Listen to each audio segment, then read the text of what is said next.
Então vamos nós. Ainda falando na matéria de primeiros socorros, a gente vai analisar agora a questão da hemorragia. Hemorragia que tem por característica a perda de sangue devido ao rompimento de um vaso sanguíneo, veia ou artéria. Quando a gente observa que o conceito de hemorragia é a perda de sangue, até mesmo por um vaso sanguíneo, então nós entendemos que, por mais mínima que seja a perda de sangue, já é um conceito de hemorragia. E as hemorragias, elas são separadas em hemorragia interna e externa, que o nome já é autoexplicativo. A hemorragia interna trata-se da perda de sangue interna no corpo, né? E a externa é aquela que a gente consegue ver, e geralmente até a mais fácil, né, de ser identificada, também mais fácil de ser tratada. Então nós temos a interna e a externa, trataremos de forma isolada cada um desses tipos de hemorragia, começando pela hemorragia interna. Não se enxerga o sangue saindo, sendo mais difícil de ser identificado. Então, se porventura cair na sua prova, qual é o tipo de hemorragia mais difícil detectada? É interna, consequentemente, por não sabermos de onde o sangue está sendo oriundo. Algumas vezes pode ser exteriorizada por golfadas de sangue ou sintomas do estado de choque. Os sintomas de hemorragia interna são estes, para que fique mais fácil de haver uma identificação. O pulso fica fraco, pele fria, suores abundantes, né, sudorese, palidez intensa, mucosas descoradas, né, as mucosas são partes internas do nosso corpo que entram em contato com a parte externa, como, por exemplo, a bochecha na parte interna, o nariz, né, as partes genitais também são exemplo de mucosa, beleza? São essas partes internas que entram em contato com a parte externa. Sede, tonturas, podendo estar até mesmo inconsciente. Estes aí seriam os sintomas da hemorragia interna. Por se tratar de uma questão difícil de ser identificada, até mesmo quando a gente passa para a questão de tratamento também fica um pouco mais complexo, mas ainda dá para fazer alguma coisa até o socorro médico. Nós temos dois tipos de comuns de hemorragia, que é a hemorragia nos pulmões e a hemorragia no estômago. Quando ocorre uma das duas, dá para você caracterizar melhor quem é quem e até mesmo associar a hemorragia nos pulmões ou no estômago. Quando a hemorragia ela acontece nos pulmões, é muito comum que o acidentado tenha acesso de tosse com golfadas de sangue em vermelho vivo. Né? Então, quando ele está ali tossindo ali, acaba saindo o sangue nessa cor vermelho vivo. Já quando é no estômago, o camarada vai sentir, né, enjoo e náusea, e ao vomitar, vem sangue como se fosse borra de café, né? Questão no sentido da cor, né? Beleza? Então, nós temos essas duas características que facilitaria a percepção do sintoma da hemorragia interna, né? Quando ela no estômago ou nos pulmões. É muito comum acontecer hemorragia nos pulmões devido a costelas quebradas. E até mesmo a questão da massagem cardíaca, ela pode gerar costelas quebradas. Estas, por sua vez, podem perfurar o pulmão, gerando a hemorragia interna. Procedimentos quando se tratarem de hemorragias internas. Ajude a vítima a deitar-se com a cabeça mais baixa do que o resto do corpo, salvo quando houver suspeita de fraturas dos membros inferiores, traumatismo. A gente viu isso aqui nessa modalidade de levantar as pernas do indivíduo para melhorar a circulação. Afrouxar as roupas da vítima, aplicar compressas frias ou gelo no local da hemorragia. Caso a vítima vomite, vire a cabeça dela para o lado. Observe as vias aéreas e procure não movimentar a vítima. Beleza? São tratamentos bem simples que você pode fazer, né, mas que já vão gerar ali pelo menos uma estabilização no quadro do indivíduo.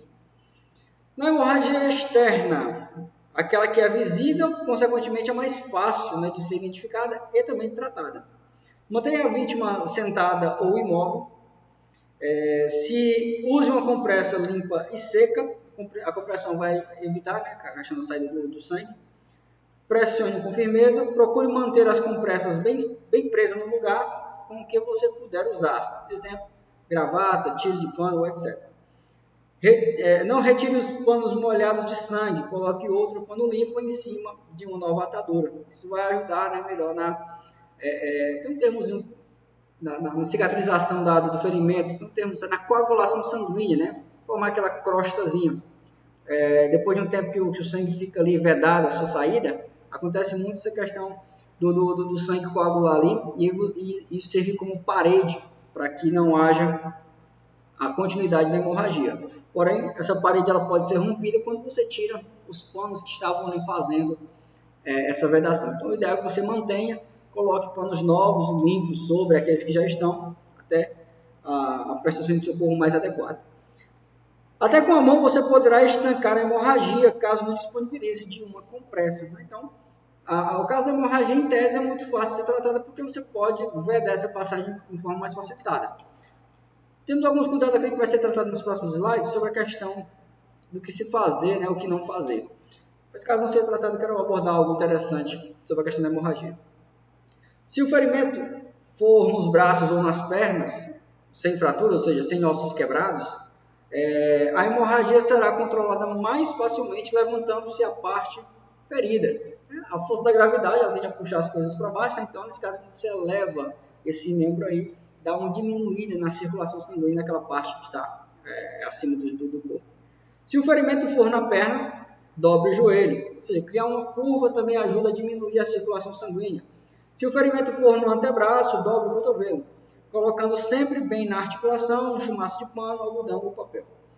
Evite usar torniquete, pois esse pode levar à amputação do membro. O torniquete, esse que seria o inimigo, né, do socorrista e do acidentado principalmente, é aquela modalidade em que você faz um tipo de garroteamento, onde você veda a passagem de sangue para aquele membro que está com um ferimento gerando hemorragia.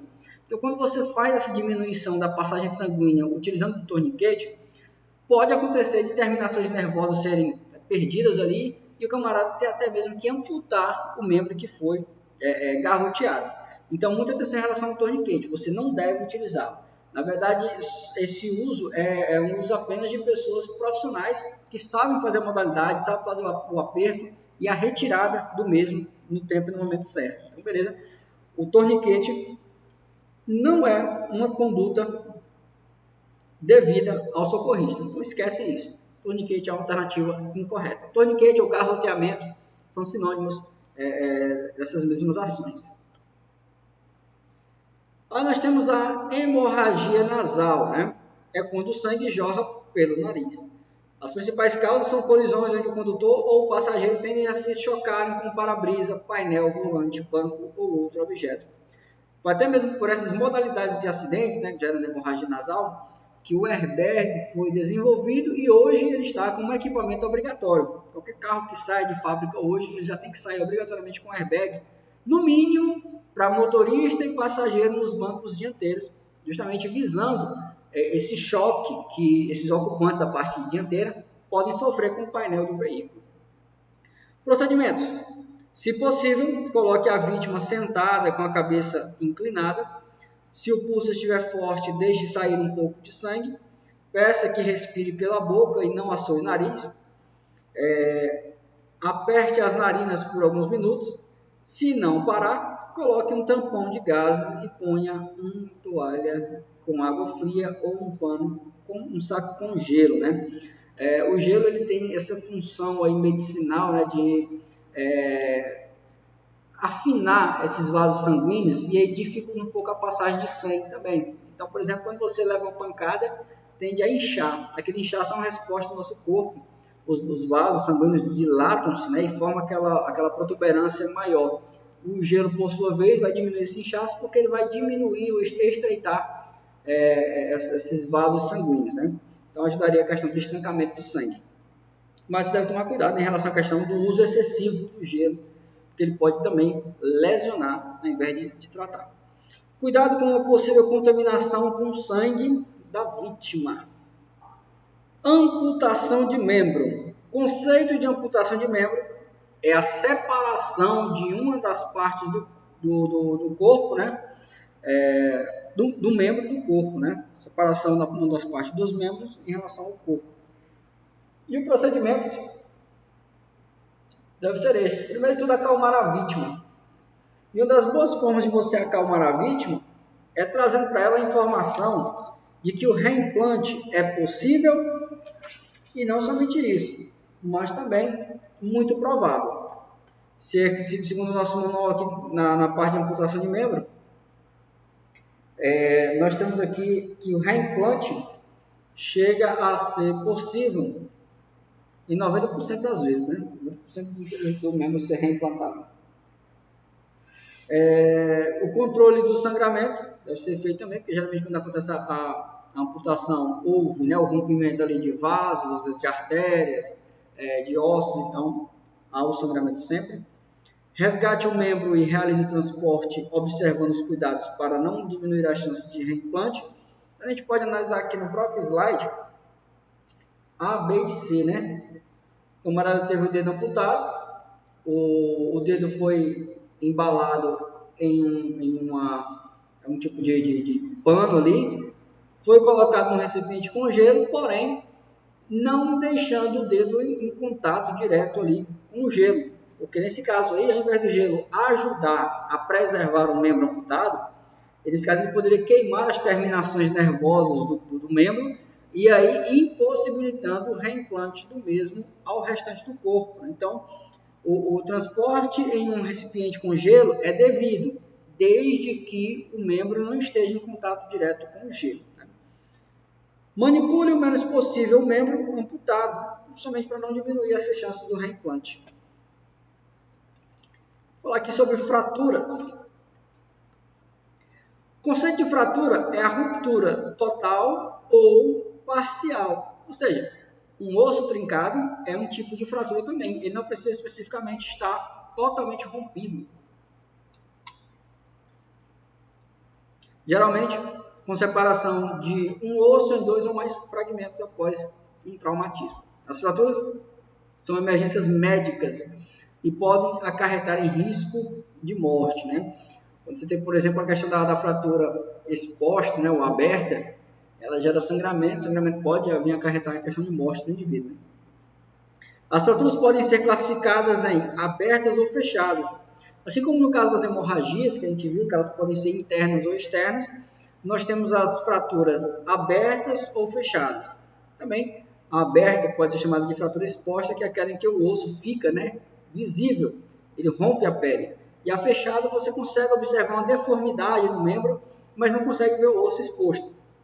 Então, as abertas são caracterizadas quando o osso está quebrado e a pele rompida, e as fechadas é quando o osso se quebra, porém não existe a perfuração da pele. Vamos aqui os procedimentos em fraturas abertas. Na fratura exposta, sempre há sangramentos. Por quê? Porque há rompimento de vasos, veias, né? Às vezes de artérias, e nesse caso existe a questão do sangramento. Proteja a área com um pano limpo e enrole com uma atadura no local do sangramento. Evite comprimir o osso. A gente viu que se trata de um tipo de modalidade médica, né? Então, a questão de você tentar colocar o osso para dentro ou algo do tipo que leve à compressão do osso, além de gerar muita dor, também não faz parte do socorrista, né? Do atendimento socorrista, e sim algo especializado. Improvisar uma tala. A tala, não confundir tala com torniquete, certo? O torniquete é aquele que é dispensável, aquele que não é ideal para ser feito, porque evita a passagem de sangue para o restante do membro. A tala, por sua vez, é um tipo de dispositivo onde você vai procurar realizar a imobilização do membro quebrado. Beleza? Não fixe tiras em cima da atadura, da fratura. Já falamos, você pode acabar movimentando o osso, né? Gerando mais dor e também um deslocamento desnecessário do membro quebrado. Utilize uma tipóia, lenço ou atadura. A tipóia é aquele, por exemplo, quando tem algum tipo de lesão no antebraço, né? Se coloca aqui no ombro e no antebraço, você causa a imobilização total do braço, né? Não tente recolocar os ossos no lugar, mantenha a vítima deitada, justamente questão de imobilização, a menos que a vítima esteja em iminente perigo, não a movimente. Se for necessário movimentá-la, realize primeiro a imobilização do lugar fraturado. Então, nessas situações, a imobilização do acidentado é totalmente necessária, né, para que você justamente não agrave o quadro clínico daquele indivíduo. Aí nós temos os procedimentos nas fraturas fechadas. Fraturas fechadas. Imobiliza a fratura, movimentando o menos possível. Improvise uma tala. A imobilização deve atingir uma articulação acima e outra articulação abaixo da lesão. No caso de fratura de perna, amarre a perna quebrada na outra, desde que a outra, né, também esteja legal, aliás, esteja sã, colocando algo entre elas, né? Essa modalidade de você prender uma perna na outra é justamente para também trazer imobilização do membro quebrado, né? Isso ajuda a imobilizar o membro. Em casos de fratura, ou seja, quebra de ossos, o primeiro socorro consiste em impedir o deslocamento das partes quebradas, evitando maiores danos. Então, por que você imobiliza? Para que ela não se movimente, gerando maiores danos, né? Tanto na parte de cicatrização, como também na parte ali de dores ao indivíduo envolvido em acidente. Né? Um fato interessante sobre essa questão de quebra de ossos, estava dando analisada em alguns estudos, é interessante que um osso quebrado, ele se recompõe, ele sara mais rápido do que uma lesão de ligamento. A lesão de ligamento a gente pode associar até mesmo um tornozelo torcido. O camarada que torce o tornozelo, em tese, dependendo obviamente da lesão, ele demora mais a se curar, a se tratar, por exemplo, de jogador de futebol. É mais fácil que ele volte com o osso quebrado e volte mais rápido para o campo do que mesmo alguém que torceu o tornozelo, por conta da questão da nutrição. O osso ele é muito bem nutrido e por isso cicatriza mais rápido. Já os ligamentos não são tão bem nutridos assim como os ossos e acabam demorando mais tempo para ser restabelecido. Luxação e entorse, né? São coisas distintas. A luxação é o deslocamento de um ou mais ossos de uma articulação saindo da sua posição normal, né? A gente usa o famoso deslocar, né? Deslocou o braço e tal, quando o braço sai da articulação, o termo correto seria luxação. Pode causar uma visualização meio assombrosa do membro indo para o sentido contrário do seu uso normal. A luxação não necessariamente envolve a quebra de osso, mas no ligamento aqui, na junção entre ossos, na articulação, ela acaba se desligando um do outro, né? Como a gente pode ver aqui nessa ilustração do osso do cotovelo e antebraço, né? A parte usar o músculo, bíceps e antebraço aqui, nós temos aqui, não existe quebradura de ossos, mas apenas esse deslocar, né? Essa retirada da articulação dos ossos. O entorse, por sua vez, não envolve a parte óssea, mas sim dos ligamentos. Pode haver uma ruptura total ou parcial dos ligamentos, e esses ligamentos que servem para fazer essa junção dos ossos aí, né? Dos músculos aos ossos. Os sintomas é dor intensa no local, edema, que seria inchaço, e dificuldades nos movimentos. No caso da luxação, a gente viu que essa saída do osso da articulação, proceda como nos casos de fratura fechada, ou seja, você deve procurar imobilizar o membro que está sofrendo ali com a luxação. Coloque o braço em uma tipóia quando houver luxação no ombro, do punho ou do cotovelo. Né? A tipóia, como já falamos, é aquele dispositivo que também vai trazer imobilização do braço por inteiro. No caso da entorse, trata-se como se fosse também a fratura, imobilizando a parte afetada e aplicando gelo e compressas frias e encaminhar a vítima ao hospital. É interessante fazer esse encaminhamento da vítima sempre ao hospital. No caso aqui, a gente viu que no caso do entorse, você também deve imobilizar a parte afetada e a aplicação de gelo. Sempre lembrando que com o contato direto do gelo na pele, isso pode gerar algum tipo de lesão, algum tipo de queimadura na pele do indivíduo. Então, não é legal que o gelo esteja diretamente em contato com a pele e que se faça intervalos do uso do gelo. O uso do gelo vai evitar a questão do inchaço. Né? Porém, o uso excessivo pode gerar problemas. Ainda falando de ossos quebrados, vamos falar de fratura no crânio, na cabeça. É potencialmente muito grave, que pode resultar em lesões cerebrais, que, se não tratadas de imediato, pode levar à morte do indivíduo, né? A gente sabe que nossa parte aqui da cabeça é uma parte muito sensível, né? E qualquer lesão danosa a ela pode gerar a vida do indivíduo, né? Pode levar o indivíduo a vir a óbito. Lesão na cabeça, perda de sangue pela boca, nariz e ouvidos, tontura e desmaio, dor de cabeça, enjoo e vômito, alteração do tamanho das pupilas, são sintomas de fratura de crânio. Beleza? Sintomas aí de fratura de crânio. Os procedimentos, nesse caso aqui, é manter a cabeça da vítima levemente levantada, afrouxar as roupas no pescoço, apoiar a cabeça em um local macio. Se houver ferimento, cubra com gás, mas sem pressionar. Enfaixe a cabeça sem comprimir áreas moles ou deprimidas. Não dê nada para a vítima comer ou beber. E monitore os sinais vitais da vítima. Consciência, respiração e pulsação. Isso a gente viu lá na avaliação primária. Quando falamos agora de ossos quebrados na região do quadril, né? Da bacia do quadril.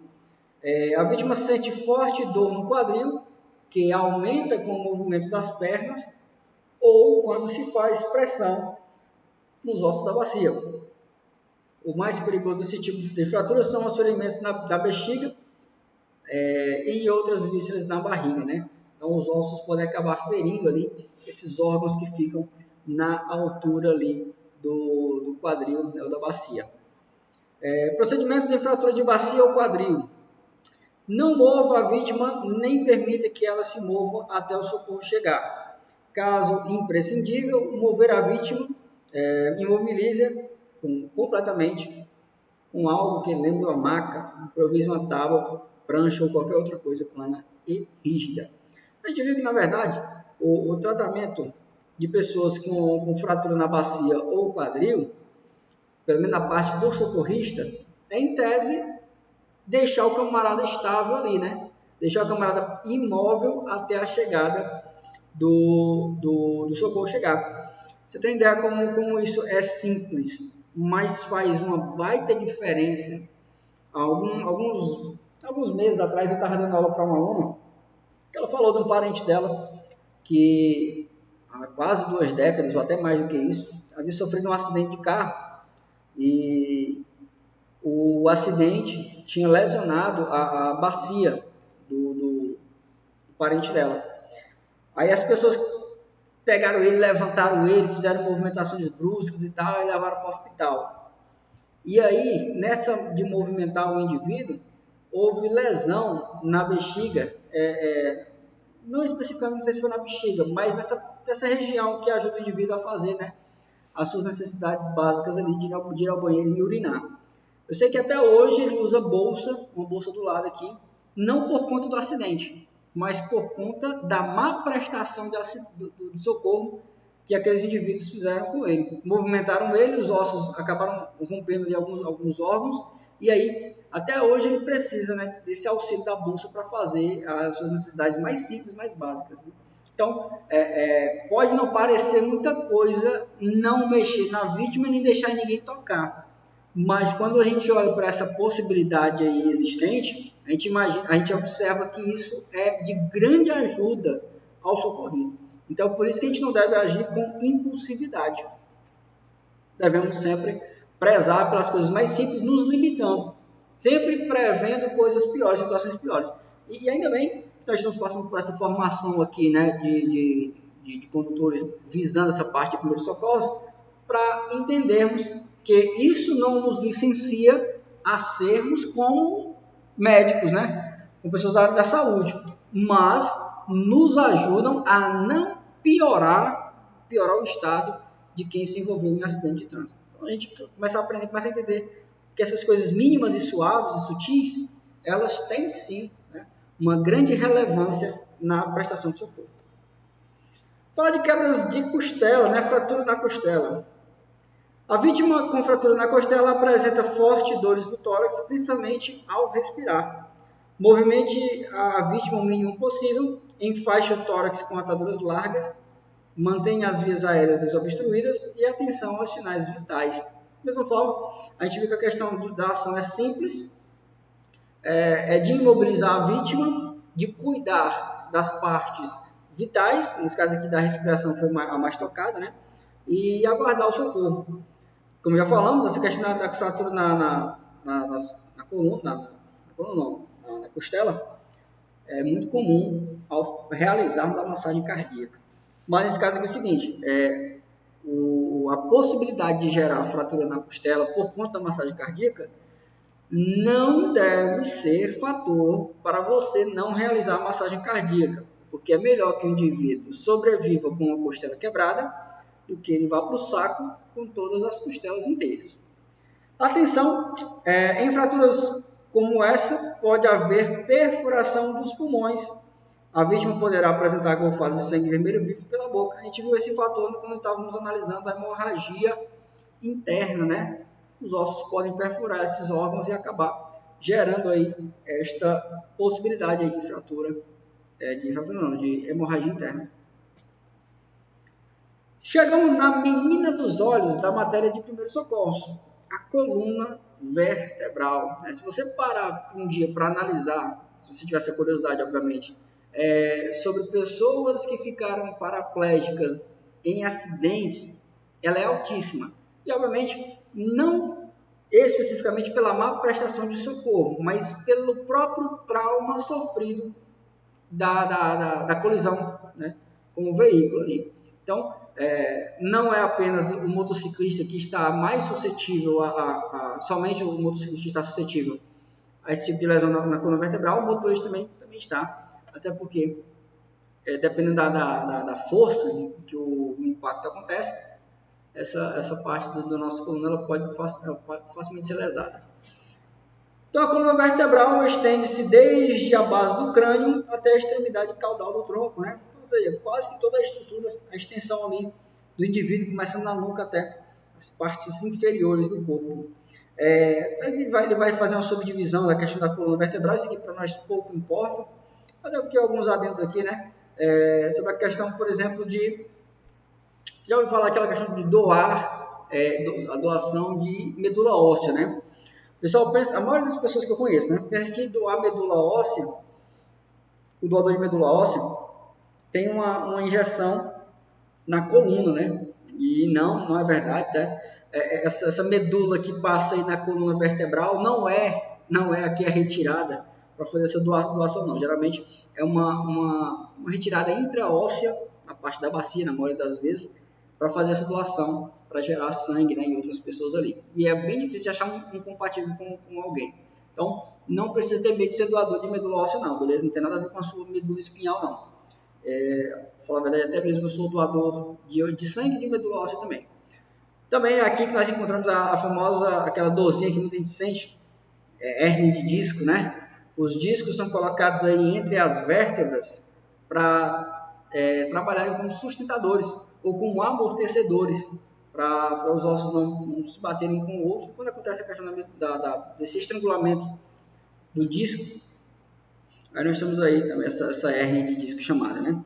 Então, a medula vai passar aqui por esse canal aqui, das vértebras, e quando ele é tocado, pode gerar ali, né, uma lesão que gera o indivíduo ficar paraplégico ou tetraplégico. Mas vamos à parte interessante da questão da coluna vertebral. Um dado interessante, até mesmo antes da gente começar a falar da coluna vertebral, é que a cada 22 segundos, não é minutos, nem horas, 22 segundos, ocorre uma fratura na coluna vertebral, ainda bem que é no mundo, né? Imagina se fosse no Kichelou, antes desse curso acabar era um de nós, né?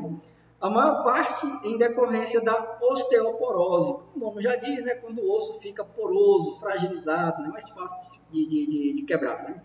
Os sintomas são dores nas costas ou no pescoço. Aqui nesse caso aqui a gente vai analisar já a questão de trânsito, né? Você chegou numa situação onde você se deparou com uma pessoa que está consciente e apresenta dores nas costas ou no pescoço. Já tem que acender a luz de alerta. Opa! Formigamentos e dormência, aspecto anormal, apesar de a coluna vertebral ser uma estrutura interna, né? Mas ela pode apresentar desvios e você conseguir observar esse S aí nas costas do indivíduo, a vítima não sente ou não movimenta alguma parte do corpo. Então, uma boa pergunta para se fazer a quem se envolve no acidente, que você tem alguma dúvida sobre estar com um tipo de lesão na coluna, é se ela consegue movimentar os pés sem sentir dor. Se ela consegue movimentar os pés, isso é um bom sinal sobre a questão de não ter sofrido nenhum tipo de fratura na coluna vertebral, também chamada de fratura raquimedular, beleza? Isso aqui, essa parte aqui de você perguntar onde sente dor e se consegue fazer a movimentação dos pés, também serve para você evitar um outro extremo. Que a gente falou tanto aqui de não tocar, de imobilizar apenas, esperar o socorro chegar e tal, mas nós devemos entender também que nem todo acidente é um acidente fatal. Nem todo acidente vai gerar mazelas inconcebíveis. Às vezes é um acidente, beleza, caiu, mas a pessoa ela tem total capacidade de se levantar, de aguardar o socorro em pé e tal, que às vezes o outro extremo é você deixar a pessoa estendida no asfalto quente, né, sofrendo ali até a possibilidade de adoecer, né, por conta de que você acredita que ela não possa se mexer. Então a questão do diálogo é importante. Obviamente que esse tipo de situação do extremo de você deixar uma pessoa deitada no chão quente, ela parte mais para a questão prática, né? Porque teoricamente a gente acaba não encontrando algum tipo de conteúdo que vai abordar esse extremo, né? Esse extremo de você evitar de deixar a pessoa exposta no sol. Mas se você puder trazer o indivíduo ali para uma situação melhor, para aguardar o socorro, na prática é legal, beleza? Teoricamente falando, nós não encontramos justificativo para isso, mas observe esse princípio aí também. No caso em que você suspeita que o camarada sofreu a fratura na coluna vertebral, o que você vai fazer? Nada. Não mexe, não deixe ninguém movimentar, mantenha a vítima imóvel e só observe. Observar o quê? Os sinais vitais. Circulação, respiração e consciência. Beleza? Então, nesse tipo de situação, principalmente, na verdade, você nem movimenta, porque você tem que ter em mente que isso aqui está acontecendo, a fratura na coluna. E quando você tem certeza que isso aqui está acontecendo, aí é que você não mexe, não deixa ninguém mexer, mantém a vítima imóvel e só observa os sinais vitais. Assim, em extrema necessidade que você precisar movimentar uma pessoa nessa situação, é interessante que você imobilize ela por inteiro. Nesse caso, através da maca, né? Ou de algo que lembre a maca. E quando é que vai ser estritamente necessário a movimentação da vítima? Quando, por exemplo, se ela ficar no local onde ela esteja, seja mais perigoso do que retirá-la de lá. Às vezes o carro está pegando fogo, às vezes tem um derramamento de substância inflamável ou um tipo de substância explosiva. Então, ou seja, o local em que ela está deve ser mais perigoso do que movimentar ela, para que você realize esse tipo de movimentação. E se você puder imobilizar ela antes de movimentar ela, será muito bem-vindo. Vou falar aqui sobre queimaduras. O que é queimadura? Qual é o conceito de queimadura? É provocada por fontes de calor ou frio, né, que causam lesão ali à pele, e ela pode sofrer, né, queimaduras de graus mais profundos, consequentemente queimaduras que chegam a tocar até mesmo nos ossos. A gente vai narrar isso de uma forma mais pormenorizada no próximo slide. Mas ficar atento que as queimaduras podem acontecer de várias formas, através de produtos químicos, correntes elétricas, exposição ao frio ou ao calor, e animais também que por si só podem gerar esse tipo de situação. Quando é que se torna uma situação de risco para o indivíduo? Em crianças, a partir de 10% do corpo queimado, e o adulto a partir de 15%, tendo como principais áreas que geram mais danos as vias aéreas, né, ou seja, no rosto e nas partes genitais. Beleza? As queimaduras, elas são caracterizadas ou classificadas em graus. A gente vai analisar aqui a queimadura de primeiro grau. Ela apresenta vermelhidão de leve a intensa. Ela é dolorosa, não forma bolhas, envolve apenas a camada externa da pele, essa parte superficial, chamada de epiderme. e apresenta inchaço ou sensibilidade. Também cicatriza com facilidade. Então, são aquelas queimaduras mais caseiras, como por exemplo, você está fritando alguma coisa, as mulheres sabem muito bem disso, né? Aí pinga ali na mão, no braço e tal, rapidamente pode ser cicatrizada, né? Gera dor, gera vermelhidão, mas com uma rápida cicatrização. Aí nós temos a de segundo grau. A de segundo grau atinge, além da epiderme, que é a parte superficial da pele, a parte da derme, que é uma parte um pouco mais profunda da pele. Geram bolhas, é dolorosa e apresenta secreção. É dolorosa, apresenta secreção, forma bolhas e atinge, além da epiderme, a derme também. Queimaduras de terceiro grau. Alguns manuais de ensino falam-se de até 4 graus, né? E outra, a maioria dela, a linha majoritária, associa apenas 3 graus. Mas a questão de graus aqui é a questão de profundidade, né? De até onde ela vai tocar a parte da queimadura. Quando alguém sofre uma queimadura de terceiro grau, destrói toda a camada da pele e atinge os tecidos subcutâneos, podendo chegar aos ossos. Então, ou seja, é o tipo de queimadura mais profundo que o indivíduo pode sofrer. Então, quanto maior for o grau, maior a profundidade. Apresenta descoloração carbonizado, branco ou vermelho, destrói as camadas de pele, né, a epiderme e a derme, apresenta superfície seca e endurecida, é insensível ao toque. Isso mesmo, insensível ao toque.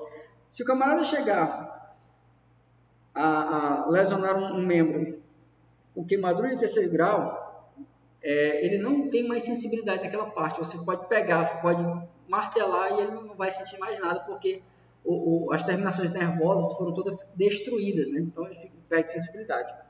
Expõe tecidos gordurosos, né? Ou seja, você tiver essas partes de até no osso, quanto mais nesses tecidos gordurosos ali na parte interna do indivíduo. Procedimentos.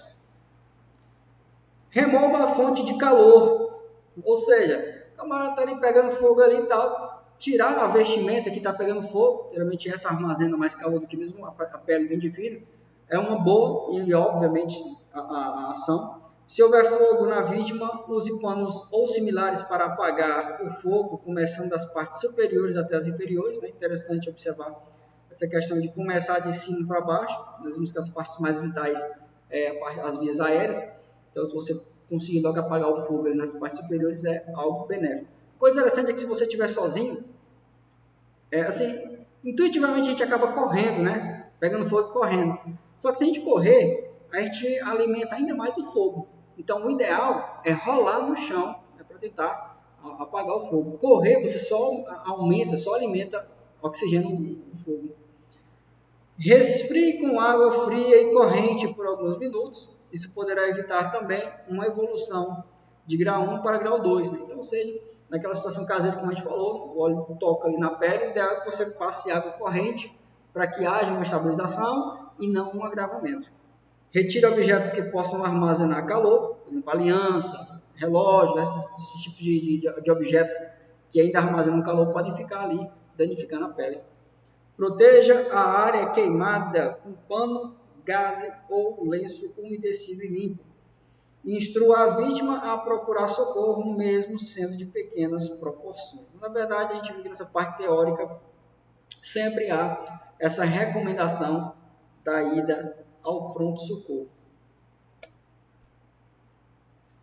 Procedimentos que devem ser evitados. Às vezes a gente aprende mais com o que não se deve fazer do que mesmo com o que eu posso fazer, né? O que eu devo fazer. Então, a gente vai analisar aqui agora pela ótica do que não deve ser feito. Primeiro, não force a retirada da roupa grudada na vítima. Você vai retirar apenas a que está solta. Nunca use pasta de dente, pó de café, manteiga, ou seja, esses condimentos caseiros no tratamento de queimaduras. A gente vai entender o porquê mais à frente, vai ser comentado a respeito. Não furar as bolhas. A gente viu que uma das características da queimadura de segundo grau é a formação de bolhas, né? Essa formação de bolhas é uma defesa do nosso corpo, então você jamais deve furar essas bolhas. Podem ocorrer em uma mesma vítima queimaduras de primeiro, segundo e terceiro grau. Ou seja, o que isso está dizendo? Que o tratamento ele pode variar, né? Os procedimentos eles podem variar de acordo com o grau ali da queimadura, na mesma vítima. Ferimentos. Vou falar aqui sobre ferimentos. Os ferimentos têm como característica o rompimento da pele, né? O rompimento da pele. Então, nesse caso aí, pode ser de coisas mais simples a lesões ou rompimentos de pele mais profundas, chegando ao organismo, os órgãos, vasos sanguíneos, até mesmo os órgãos internos do indivíduo. Vale lembrar que todo ferimento torna-se uma porta de entrada para germes causadores de infecções, principalmente se não forem adequadamente tratados. Então, um socorrista na prestação de socorro que se encontra com algum tipo de ferimento, na hora que vai prestar socorro, esse precisa ter o máximo de cuidado para não tocar em fluidos da vítima, porque nesse caso ele está com uma abertura interna, né, ali no seu próprio, na sua própria mão, por exemplo, né, chamando os germes para dentro. Os procedimentos em caso de ferimentos leves, né, pequenos cortes, limpar os ferimentos cuidadosamente com água corrente e sabão, proteger o ferimento com gaze esterilizada ou pano limpo, fixando sem apertar, mudar o curativo quantas vezes forem necessárias para manter limpo, e se posteriormente o ferimento ficar dolorido ou inchado, é sinal de infecção. E isso deve chamar a sua atenção, obviamente, para não evoluir para coisas piores, né? Sabendo que qualquer tipo de ferimento é uma abertura do seu corpo para a entrada de objetos estranhos, qualquer tipo de infecção pode vir a gerar danos irreparáveis, como até mesmo a questão de precisar amputar um membro por conta de um não tratamento adequado sobre um ferimento leve que você tenha sofrido, como por exemplo uma queda, um joelho ralado que você não deu o devido cuidado, e nesse caso gerar um quadro extremo, como a questão de amputar o membro por conta disso. Procedimentos ainda em ferimentos: não aplicar soluções às feridas, né? Ficar esse termo de soluções como aqueles condimentos caseiros, né? A menos que saia facilmente durante a limpeza, não tente tirar farpas, vidros ou partículas de metal do ferimento. Não toque no ferimento com os dedos, lenços usados ou outros materiais sujos. Beleza? Esse termo sujo, né, também você pode universalizar, que sempre vai ser uma conduta errada utilizar qualquer tipo de material sujo para tentar socorrer alguém, beleza? Por mais que seja no socorro para alguém, mas não é devido. Ferimentos abdominais abertos. Cuidados. Não tente retirar objetos estranhos, principalmente se for o caso de haver um ferimento a ponto de chegar, né, em órgãos, por conta de que, às vezes, o que está vedando a passagem de sangue é justamente aquele que foi enfiado ali no corpo do indivíduo, né? Então, se você retira, pode ocorrer hemorragia e o indivíduo pode morrer em poucos minutos por conta de uma tomada errada de decisão. Quando os órgãos internos estiverem expostos, não tente recolocá-los no lugar. Eu sei que é uma coisa até meio óbvia, né? Mas às vezes o óbvio precisa ser dito nesse sentido, né? Tentar recolocar os órgãos no local é totalmente infantil e indevido. Primeiro você não sabe o posicionamento. Depois esses órgãos já estão em contato com a parte externa. Precisam ser, de alguma forma, vou usar o termo esterilizado, mas limpos, né? De alguma forma. Então, é uma coisa totalmente cirúrgica e não possível de ser feita por motoristas despreparados para isso, né? Cubra os ferimentos com compressas, gases ou panos limpos. Umedeça a compressa com água limpa para evitar ressecação. Fixe a compressa usando cinto ou faixa, apertando de forma moderada. Já quando você tratar de cortes ali na região do tórax, cobrir o ferimento com gás e panos limpos, evitando a entrada de ar para o interior do tórax. Apertar moderadamente com cinta ou faixa em torno do tórax para não prejudicar a respiração da vítima, né? De forma moderada, porque o peito precisa expandir para respirar, né?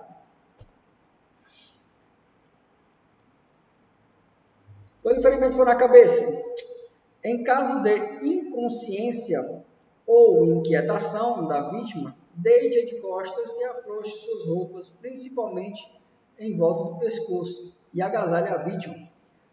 Havendo hemorragia no ferimento do couro cabeludo, coloque uma compressa de pano limpo sobre o ferimento, pressione levemente.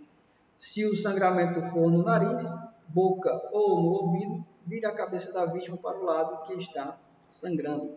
Se escoar um líquido pelo ouvido, pode deixar sair naturalmente, virando a cabeça de lado. Beleza? Esse líquido pode ser atendido na parte cerebral do indivíduo. Ferimento nos olhos. Em qualquer desse tipo de lesão, oriente a vítima a não esfregar os olhos. Infelizmente, essa questão de não esfregar os olhos é até meio que automática, né? Não de não esfregar, mas o contrário, né? De querer esfregar os olhos por conta dessa irritação que a gente acaba sentindo. Mas dependendo do que houve, do que ocorreu para gerar lesão nos olhos, se você esfregar os olhos, acaba gerando uma mazela maior ainda, né? Cubra os olhos com compressas úmidas e frias. Procure ajuda médica imediatamente. Não utilize colírio anestésico ou pomadas, pois isso dificultará a avaliação médica.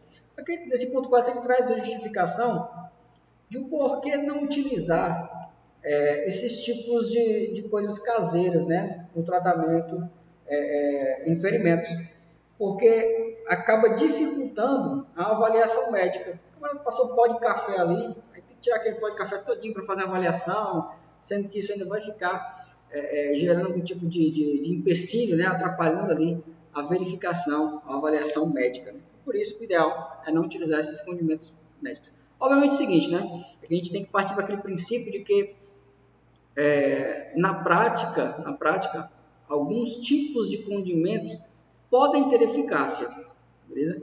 Como nós estamos analisando a nível teórico, então essa modalidade nunca vai ser bem vista. Então qualquer coisa na sua prova que fale sobre uso caseiro para tentar resolver um problema, a nível de prova é dispensável.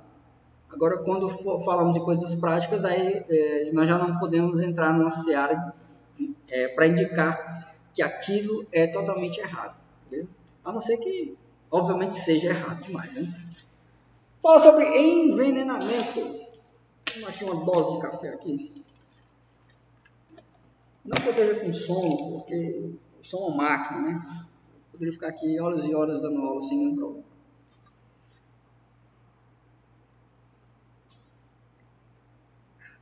Nosso intervalo vai ser já. Quando for 4h40 eu dou um intervalo para a gente volta às 6h30 mais ou menos, e aí a gente continua de lá até chegar a hora de finalizar o dia de hoje.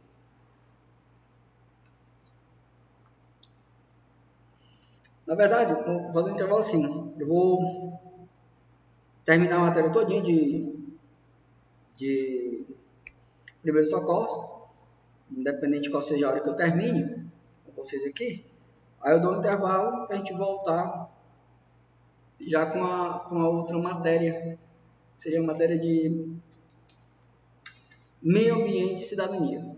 E aí no sábado que vem a gente finaliza a matéria, caso não dê tempo de finalizar ela hoje, que ela é muito curta.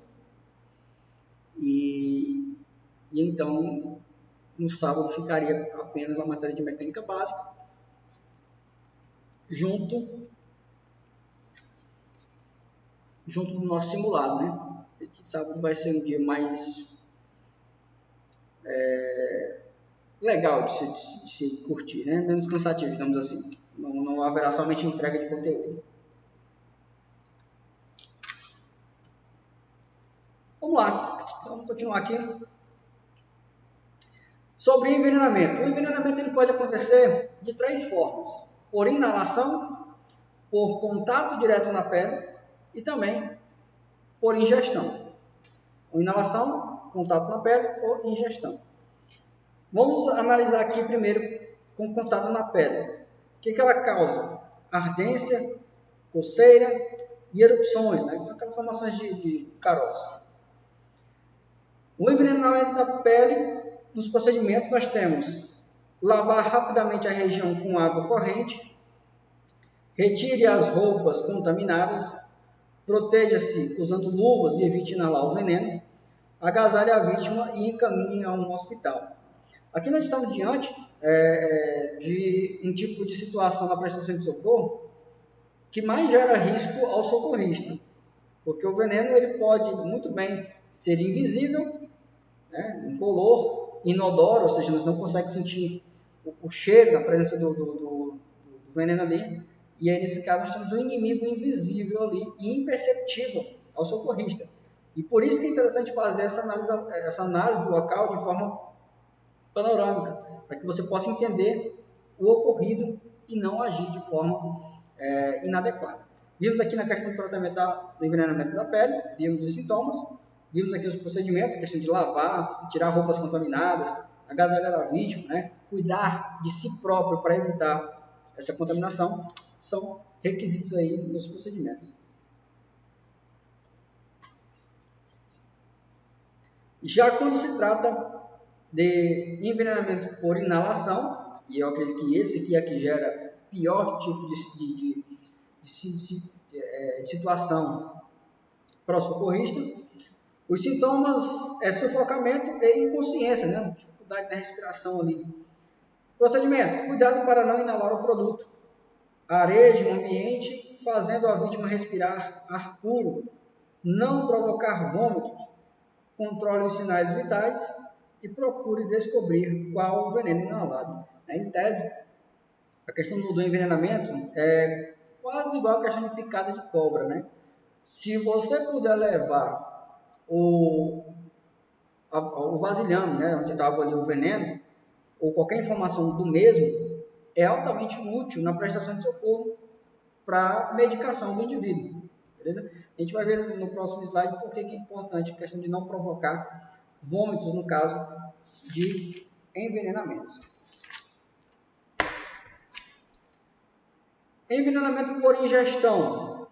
Geralmente isso aqui vou dizer que geralmente ela é mais dolosa, né? O indivíduo acaba ingerindo de forma propositada. Causa desconforto, convulsões e indigestão.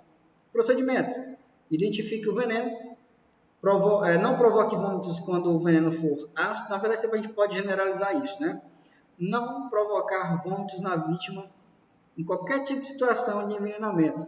Por quê? Porque você tem que ter uma ideia de que o veneno acabou de passar, né, por toda a parte aqui da boca, garganta, descer até o estômago, e depois você vai fazer o mesmo veneno andar o mesmo caminho de novo, gerando novos danos ao indivíduo. Há formas adequadas de se tratar pessoas que sofreram com envenenamento por ingestão. Vimos, né? Levar a embalagem do veneno para ser examinado.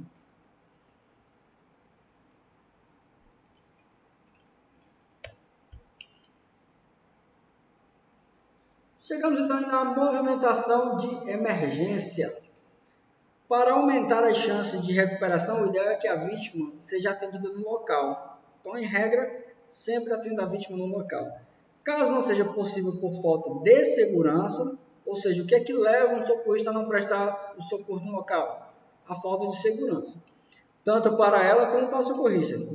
Deve-se removê-la para um local seguro, porém respeitando certos cuidados específicos. E aí entra a questão da movimentação.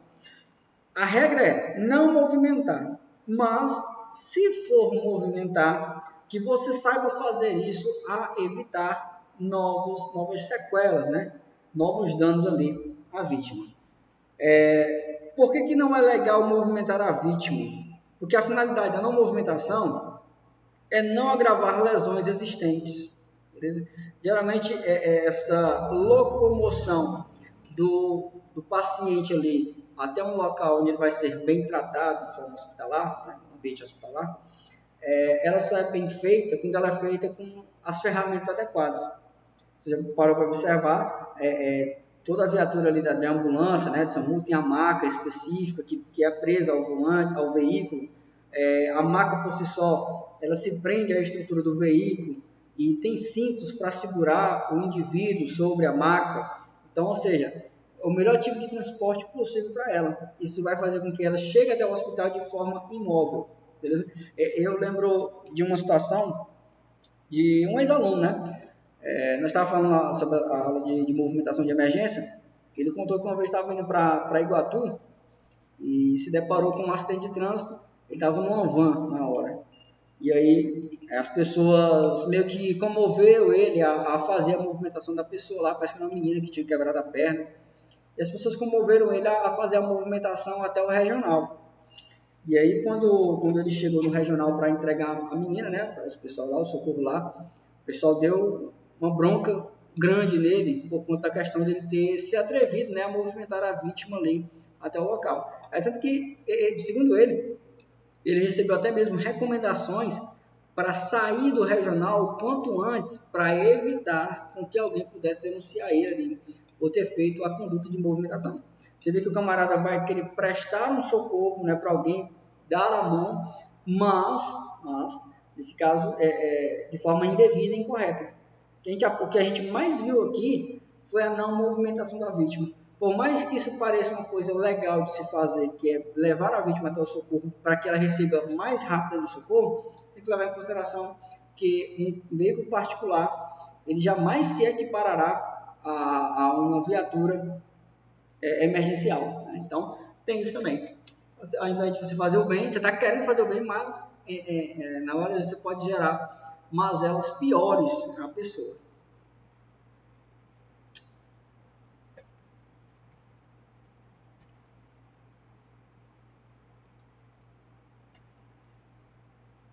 Vamos lá aqui. Quando você for ter que realizar essa movimentação. Se você estiver sozinho, você deverá puxá-la a um local seguro, movendo-a de costas no sentido do comprimento. Ou seja, pega a pessoa ali, ela está deitada por extenso, você pega ali, por exemplo, o casaco na parte dos ombros e puxa ela. Essa movimentação, o corpo fica imóvel, né? Estamos falando de situações drásticas, onde você não tem nada para utilizar ali para fazer a movimentação. Vale lembrar que, eu não sei se aqui vai ser comentado, mas a melhor forma de você fazer a movimentação de alguém é de forma inteira, integral, colocando ela, por exemplo, sobre algo que lembra uma maca. Né? Colocou ela ali sobre aquela coisa que lembra um colchão, né? Uma cama, você faz a movimentação dela sem evitar com que isso gere novos problemas. Então, se você estiver sozinho, sem ferramentas, você pode utilizar essa manobra de você puxar pela parte dos ombros ali da roupa do indivíduo para que ele possa ser puxado por inteiro. Com o auxílio de um casaco ou cobertor. A maca está aqui, né? A maca é o melhor jeito de transporte para uma vítima por conta dessa imobilização inteira da vítima. Apoie sempre a cabeça, impedindo com que ela caia para trás, evitando ali o chicoteamento do pescoço, né? E gerando uma fratura na parte mais alta da coluna cervical. E esse tipo de lesão na medula espinhal ali, na parte superior, vai gerar o que é chamado de tetraplegia, acho que é esse nome que chama, quando o camarada perde todos os movimentos dos membros superiores e inferiores. Na presença de hemorragia abundante, ou seja, perca de sangue, a movimentação pode levar rapidamente ao estado de choque, e o estado de choque pode entrar em evolução, também gerando o óbito, né, do passageiro, do envolvido no acidente. Lembre-se sempre de não realizar movimentos bruscos. A gente viu muito isso aqui na aula de direção defensiva, né? O termo bruscos. Nós encontramos aqui também e podemos associar de forma universal que essa movimentação brusca, ela não é bem vista, né? Não é bem-vinda para a matéria. Nós temos aqui alguns procedimentos aos socorristas em relação à questão de produtos perigosos. Né? Existem produtos que liberam gases incolores e inodoros, ou seja, já falamos, você não consegue nem ver nem sentir, mas ele está lá presente. E você corre o risco de se intoxicar gravemente, dependendo do tipo de substância a qual você está se deparando naquele exato momento. Né? E pode até ser fatal. Então, não se aproxime nem mesmo para socorrer a vítima. Uma situação que a gente consegue ver que existe essa liberação, né, do socorrista sem que ele preste socorro justamente quando houver essa suspeita aí. Anote em um papel os números que estão no painel de segurança e a cor do rótulo de risco e observe se há vazamento de gás ou líquidos, né? Essa informação que é falada aqui no slide, essa placazinha alaranjada que a gente costuma ver nos caminhões que transitam com produtos perigosos. Esses produtos perigosos eles podem ser inflamáveis, explosivos, corrosivos, né? Enfim, radioativos, várias as modalidades desse tipo de perigo que pode acarretar. Os procedimentos ainda é tentar avisar os motoristas que viajam em sentido contrário do risco que eles estão correndo se pararem para prestar socorro ou algo do tipo, né? Informar o local exato do acidente, já fomos isso lá no começo da aula. A colaboração dos outros motoristas não permitir curiosos estacionando nos acostamentos. Acho que isso aqui pode ser aplicado a qualquer tipo de prestação de socorro, né? Você coloca o seu carro num local seguro, seu veículo num local seguro, sinaliza o local, chama ajuda e vai prestar socorro. É normal que os curiosos comecem a se aproximar e você deve orientá-los a não colocar o veículo nos acostamentos. Uma coisa que eu estava observando, acho que todo mundo deve ter visto, né? É que a gente imagina que acostamento trata-se de um local bem espaçoso que cabe um carro, né?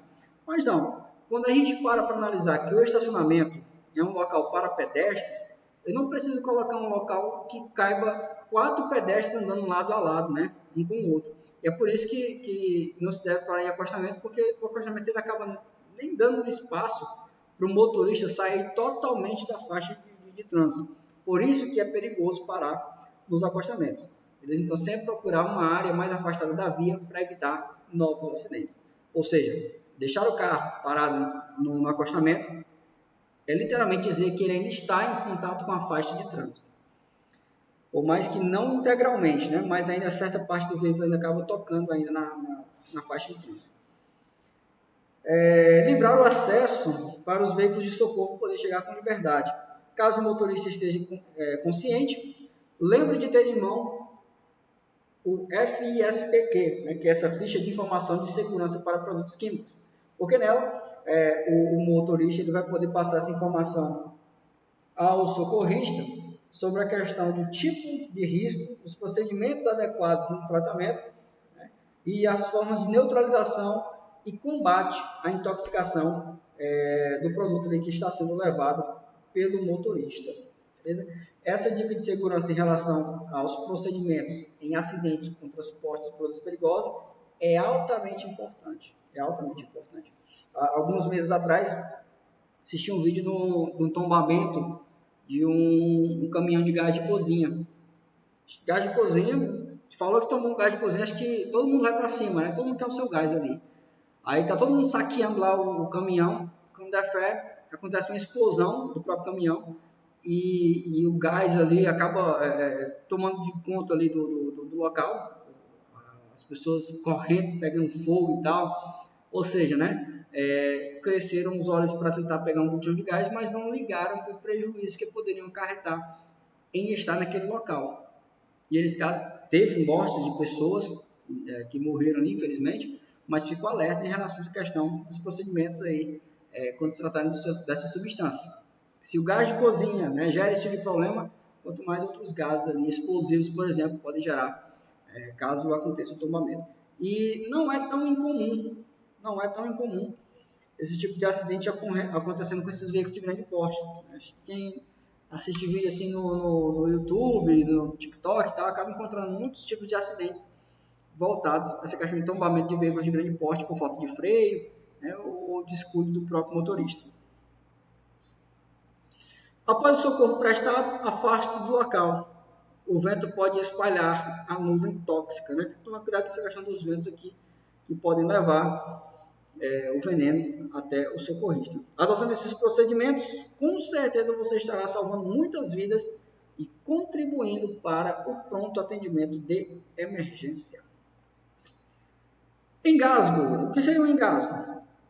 O engasgo é a incapacidade de respirar causada por bloqueio na garganta ou traqueia. A gente desde o começo vem falando sobre essa questão da desobstrução das vias aéreas, né? que é responsável, o sistema responsável por oxigenação dos pulmões, gera oxigenação do sangue, consequentemente, né? Então, quando o camarada não consegue respirar, logo não há a oxigenação sanguínea. E pode ser por objeto preso à garganta do indivíduo. Por isso que essa questão da manobra de você movimentar o maxilar, né, o mento, que é essa parte frontal do queixo do indivíduo, para fazer a retirada de qualquer objeto que esteja impedindo a respiração, é algo interessante de se fazer, beleza? E às vezes o camarada, ele pode estar com algum tipo de objeto na boca, e esse objeto, no momento da colisão, pode vir, né, descer para a garganta, traqueia aqui, e ficar preso lá, impedindo essa passagem. E aí nós temos alguns cuidados que devem ser feitos para a questão do desengasgo, obviamente, que é mais uma situação um pouco caseira do que mesmo em casos de acidente de trânsito, mas que podem ser utilizados dependendo da situação. O principal sintoma do engasgo é a incapacidade de respirar ou falar. Pode haver tosse também. Em casos graves, a pessoa pode ficar azul, né? Essa falta de ar. Existe uma manobra chamada manobra de Heimlich, onde o indivíduo recebe como se fosse uma massagem, só que uma massagem profunda, né? Aqui na altura da junção das costelas, um pouco abaixo da junção das costelas, para que haja essa liberação do objeto estranho que esteja preso à garganta. Então, se você se deparar com alguém que está engasgado com alguma coisa, você vai se posicionar atrás dessa pessoa, vai posicionar o pulso na altura da barriga dela e fazer esse movimento de para trás e para cima, como se fosse a letra J, né? É a famosa manobra de Heimlich. Em bebês, é muito comum, em bebês, no caso das mamães que amamentam, sabe muito bem disso, que as crianças podem se engasgar com leite materno. Aí tem aquela famosa jogada do menino para cima, né? E é só para na moleira do menino, né? Mais uma das soluções caseiras, né? As mães que têm seus filhos criados vão dizer, bom, isso deu certo até hoje, né? Mas existem algumas formas técnicas de se utilizar para evitar esse tipo de engasgo com bebês. No caso do bebê, você vai deitar ele na extensão da sua mão, vai realizar algumas compressões no meio das costas do bebê, 5 compressões especificamente, virar ele no sentido contrário na extensão da sua mão e realizar 5 compressões no tórax, né, no centro do peito da criança. E aí vai ser possível desengasgar o líquido que estava impedindo a passagem ou também objetos que a criança pode ter engolido. Se você estiver sozinho, não significa que você vai morrer. Você pode aplicar a manobra de Heimlich sozinho. Obviamente, você tem que estar tranquilo, né, para você lembrar da manobra e realizar em si próprio. Você vai procurar um objeto fixo, né, estático ali, se lançar sobre ele utilizando o punho aqui fechado na altura do diafragma aqui, para você expelir o objeto que está te engasgando. Esses procedimentos são válidos somente em criança ou adulto, somente se estiverem conscientes. Porque se você pegar uma pessoa inconsciente ali e decifrar que ela está engasgada é um pouco complexo, né? A não ser que você consiga ver o objeto ao realizar a abertura da boca do indivíduo. E, obviamente, não é devido que você realize essa manobra de desengasgo se você suspeita que a pessoa está com fratura na coluna vertebral. Você vai acabar lascando a coluna do indivíduo mesmo. Provavelmente, não associe a questão do choque elétrico à questão de acidentes de trânsito. Porém, alguns fatores do trânsito podem gerar acidentes com choque elétrico. Olha lá, por exemplo, o quê? A gente pode citar os 2 exemplos mais comuns a respeito de transitar em dias de chuva, quando está trovejando forte, né? Está tendo aqueles relâmpagos e tal, cortando o céu. Situações como essa, primeiro a gente deve ficar tranquilo em relação a isso. Os veículos, eles são desenvolvidos para que haja essa isolação entre as partes, os condutores, os conduzentes, os conduzidos ali na parte interna do veículo. Eles estão isolados da parte externa. É tanto que a estrutura interna do veículo ela é toda em plástico, em couro, né, em borracha, gerando esse isolamento. Além da questão dos pneus gerarem também, né, esse isolamento entre o contato com o asfalto. Então, em tese, é muito mais seguro você continuar a sua viagem num dia de chuva, onde é possível continuar a viagem, do que parar o veículo num local aberto, e ficar embaixo de uma árvore. Você pode ser eletrocutado mais fácil nessa situação do que continuar na viagem. Então, lembre-se disso, que no veículo você está isolado, principalmente quem está no carro, né, por conta dessa parte da estrutura interna não ser de ferro, de aço, metal, e também porque os pneus ainda fazem essa vedação, esse isolamento com o asfalto. Okay? A segunda situação, que acho que até mais comum, é quando você se depara com veículos de grande porte que acabam torando fios, né, rompendo fios ali elétricos de postes. Isso é muito comum acontecer. Esse dia eu estava fazendo uma caminhada e chegando aqui perto que chegou, tinha um caminhão, tinha acabado de romper um fio elétrico ali da fiação. Esse tipo de situação também você pode se deparar com esses casos e você precisa saber lidar nessa situação. Como, por exemplo, orientar as pessoas que estão dentro do veículo a ficarem calmas, porque estão isoladas em tese, então não entrariam em contato direto com a descarga elétrica. E também sobre o que fazer numa situação como essa. Então, se você sabe que ele tem um fio de alta voltagem preso ao veículo, você no mínimo não deve tocar nem no veículo que está ali com aquela sobrecarga externa, e nem tampouco no fio, mas sim desligar logo a origem da parte elétrica do fio. Beleza? Eu lembro de um acidente que foi até notificado naquele jornal do Datena, que eu esqueci agora. E aí ele fala de uma situação onde um poste elétrico teve os fios rompidos e o fio caiu sobre o veículo, onde tinha duas crianças brincando dentro do veículo. As pessoas que viram aquela situação ficaram, né, assustadas e correram para salvar a criança.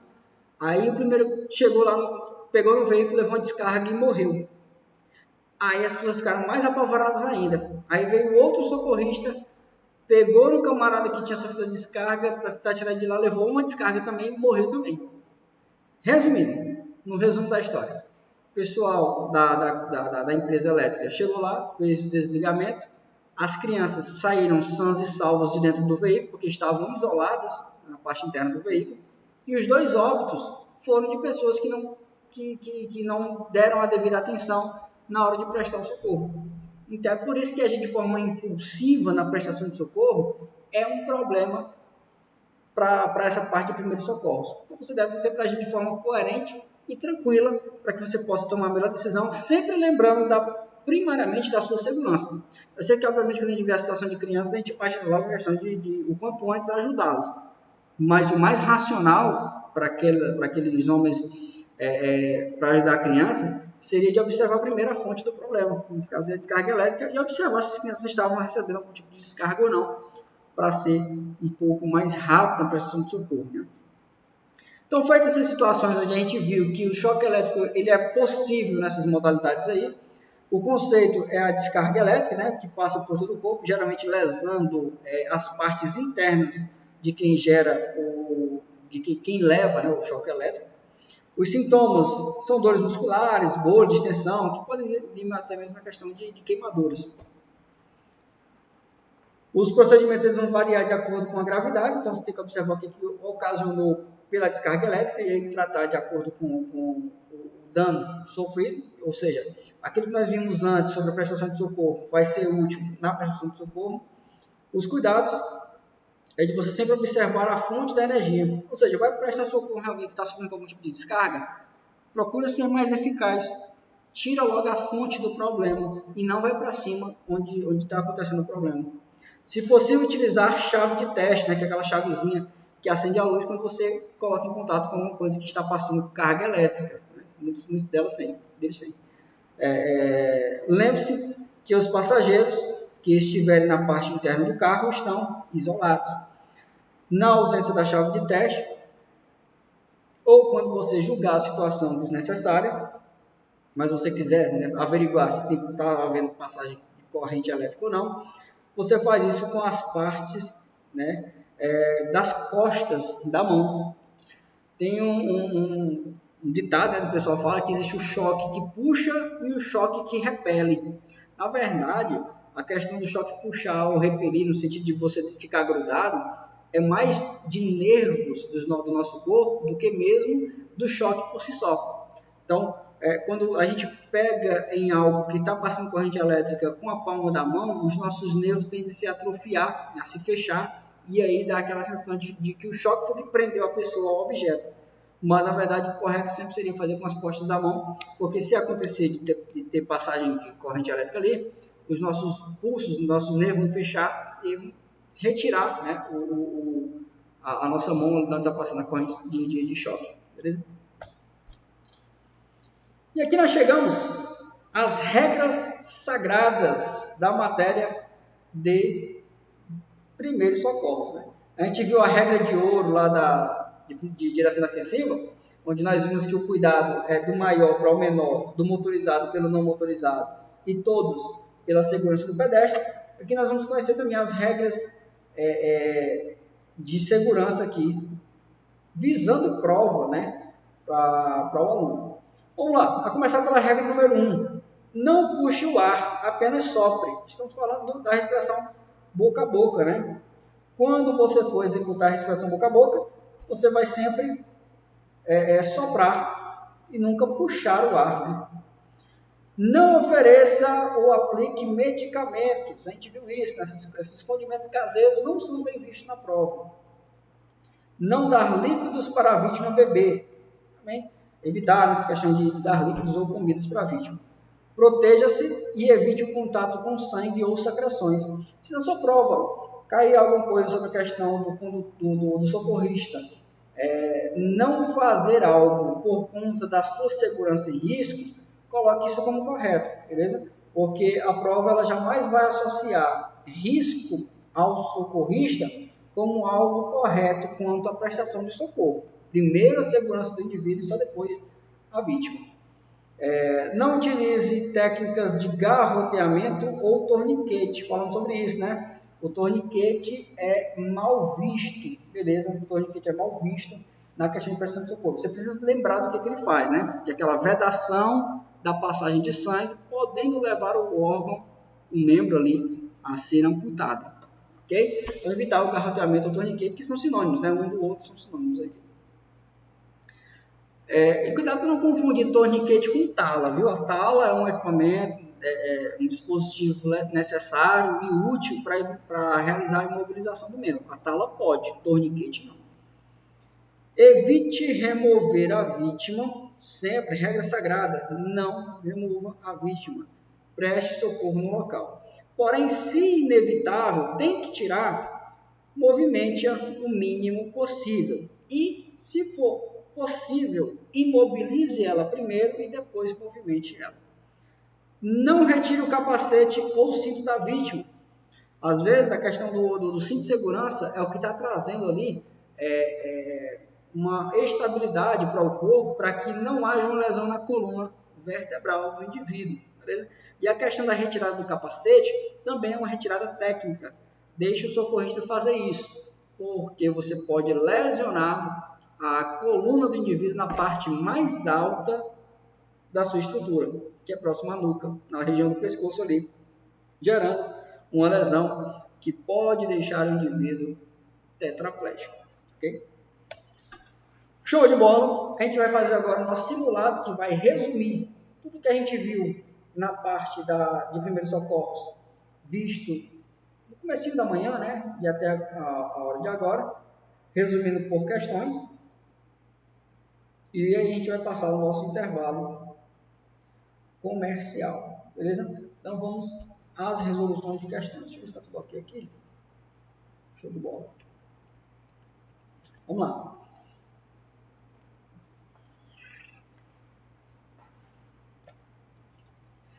Questão 00. Qual alternativa melhor define a matéria de primeiros socorros? Vamos lá. A alternativa A diz: tem por finalidade iniciar o tratamento que o acidentado receberá do socorro. Bom, não define bem, né?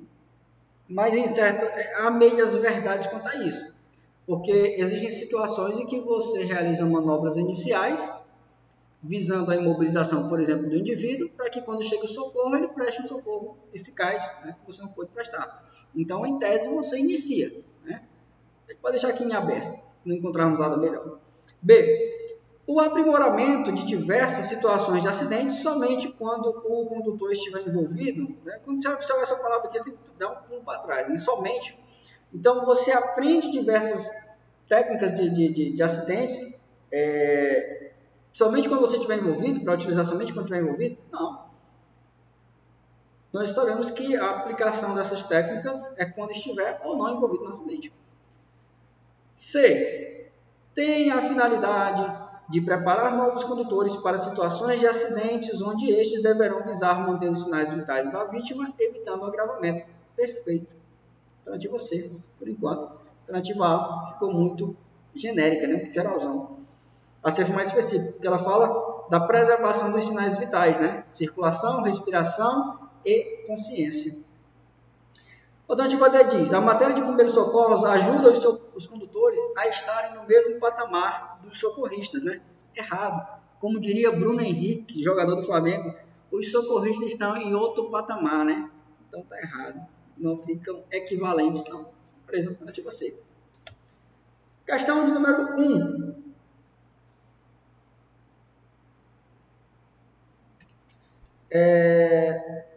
Quando devemos prestar socorro? Você tem um dever, né? Um dever legal de prestar socorro. A. Quando há riscos de acidente para o socorrista? Errado. Se houver risco de acidente para o socorrista, ele não deve prestar socorro. B. Quando o condutor não estiver envolvido no acidente, ele deve prestar socorro? Sim. Estando ou não envolvido, ele deve sim prestar socorro. A B está certa. C. Quando a situação já estiver controlada pelas autoridades, você já está controlada e é pelas autoridades, não existe mais o dever de agir. Você pode, mas não tem mais o dever. D. Quando as vítimas são capazes de cuidar da própria sobrevivência, também, se houver a possibilidade das vítimas cuidarem de si mesmas, não há mais o dever. Você pode, mas não há mais o dever de agir nas situações. Beleza? Show? Estou falando de acidentes de pequenos danos, né? Questão de número 2. Sobre os procedimentos iniciais, marque a incorreta. Procedimentos iniciais, incorreta. A. Primeiro a segurança e só depois a vítima? Exatamente. Exatamente. Primeiro a sua segurança, depois a vítima. Só porque ele quer a incorreta, né? B. Esse HA de existência, né? Existe a necessidade de buscar vítimas fora do veículo envolvido? Sim, porque na maioria das vezes os acidentes, quando ocorrem, as vítimas são lançadas longe dos veículos, né? Então, sim, se existe essa necessidade, se está correto isso, você vai anular, porque você não quer isso, você quer incorreta. C. Se o acidente for grave, pode ser alterada a ordem de sinalização de atendimento? Achamos a incorreta, porque essa regra é imutável. Sua segurança primeiro, só depois a vítima. Se você deixa de sinalizar o local e já parte para a vítima, você quebra esse protocolo, gerando uma possibilidade de que você se torne uma vítima de acidente de trânsito também, quando você não sinaliza o local do acidente. Obviamente que quando você estiver acompanhado de outras pessoas, enquanto um vai sinalizar, o outro pode iniciar o socorro. Mas se você estiver sozinho, sinalize primeiro, depois você volta lá para o local do acidente. Beleza? Então, ele pergunta se pode ser alterada a ordem de sinalização e atendimento. Não pode não. Mesmo sendo grave, Primeiro a sua segurança, depois o paciente. A incorreta é a C.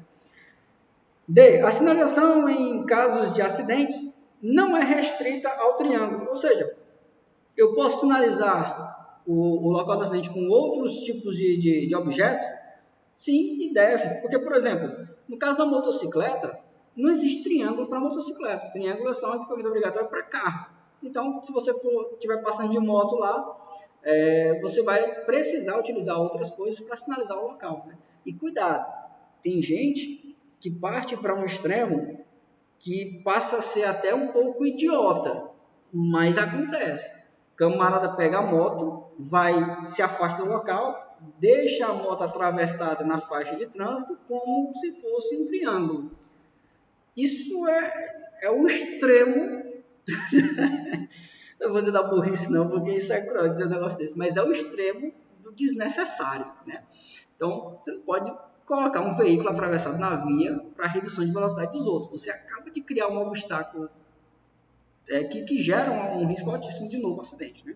Então, você vai usar arbustos que chamam a atenção, né? É até tradicional utilizar isso, então eles já chamam a atenção do motorista para alertas do que pode estar acontecendo na via, beleza? Lembrando também, né, de retirar depois. Então, beleza, quando ele diz que não é restrita, ou seja, não fico somente naquilo, eu posso usar outras coisas, está correto. Se está correto, está fora. E realmente está de você, é que você deve marcar.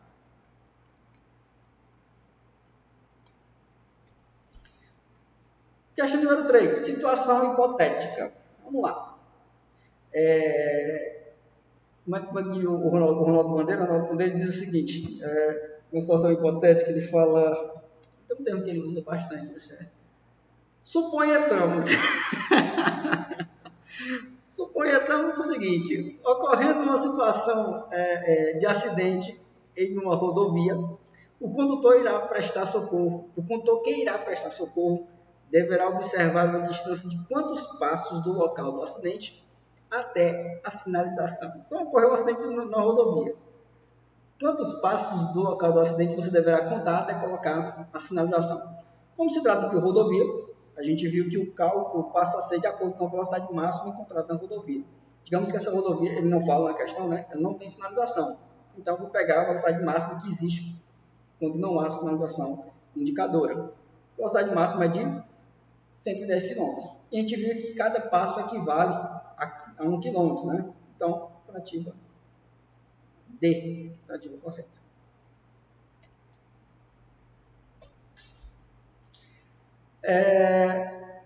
Questão número 4. O condutor que precisar acionar o socorro em uma situação de acidente que envolva vazamento de substância, deverá acionar os bombeiros utilizando o número. Beleza, né? Essa questão foi até boa, porque ela trouxe o acidente, ela já trouxe o socorro específico, que seria os bombeiros, sem nos perguntar, mas só pergunta o seguinte, qual é o número dos bombeiros, né? Qual é o número dos bombeiros? A gente aprendeu do mais básico até o mais alto a separar. Os dois primeiros números são de polícia, 190, PM, né? 191, nós temos também a polícia, só que a polícia rodoviária, que pode ser a PRE, Polícia Rodoviária Estadual, ou a PRF. Aí 92 e 93. Começar o 92. O que você mais vê na rua? SAMU ou bombeiro? O que eu vejo mais na rua é o SAMU. Então a gente bota logo ele aqui no 92. 92 seria o SAMU. Alguém saberia colocar por extenso aí no chat o que significa a sigla SAMU? Né? E SAMU não já é o nome, não por extenso, não. SAMU é a sigla. Né? SAMU é a sigla. Alguém sabe o nome do SAMU por extenso? E o nome 3, nesse caso, seria, né? O Corpo de Bombeiros. Beleza? O Corpo de Bombeiros. E nossa resposta fica com a alternativa D de dado. Beleza? D de dado. Quinta questão. Socorro no volante foi boa.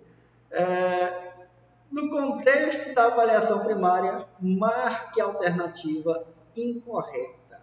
A gente viu que a prestação de socorro são separadas em duas avaliações, a avaliação primária e secundária. A primária, sinais vitais, circulação, respiração e consciência. Na avaliação secundária, são ferimentos de menor potencial ofensivo à saúde do socorrido ali, beleza? Então, são coisas que podem ser colocadas para depois. Ele quer sobre a avaliação primária, só que ele quer uma coisa errada, né, em relação à avaliação primária. Vamos lá. Em casos de múltiplas vítimas, dê preferência àquelas que correm maior risco. Isso aqui é correto, beleza? E nesse caso não é o que a gente quer. A gente quer errado. Em caso de múltiplas vítimas, ou seja, mais de uma vítima, a gente vai dar preferência àquelas que correm maior risco, tá certo? B. A fratura exposta sempre é pior do que uma parada cardiorrespiratória. Já achamos a incorreta. Porque que só bastava que fosse o seguinte, que a fratura exposta é pior do que a cardiorrespiratória, ele já estaria errado. Ele ainda traz o sempre. Aí é que faz com que a gente tenha mais certeza ainda de marcar bem. Beleza? Porque na cardiorrespiratória, o camarada nem tem circulação e nem respira. Nem tem batimento cardíaco e nem respira. E o camarada com fratura exposta, ele pode ter quebrado um osso da perna. Beleza, tem que ser cuidado, precisa sim. Mas, quando a gente equipara um com o outro, este que não respira está mais perto de morrer. Beleza? Então, achamos a alternativa incorreta. C. Nesta avaliação, ou seja, na primária, a desobstrução das vias aéreas são fundamentais. Exatamente. Primária, a gente observa as vias aéreas, na respiração, circulação, batimentos cardíacos, também a questão da consciência. Tá certo, se está certo ou errado. E D. Após a desobstrução das vias aéreas, a vítima poderá voltar a respirar. Sim, às vezes é só uma obstrução, um objeto que está atrapalhando a passagem de ar. E quando é retirado, o indivíduo pode voltar sim a respirar. Perfeito. Realmente está certo. E a B é a única incorreta. Questão de número 6. Que alternativa narra melhor a avaliação secundária? Vamos lá. A avaliação secundária somente começa após a primária. Aí você diz, já viu somente aqui, né? Já sei que não é ela. Bom, neste caso aqui, esse somente não é casca de banana, não.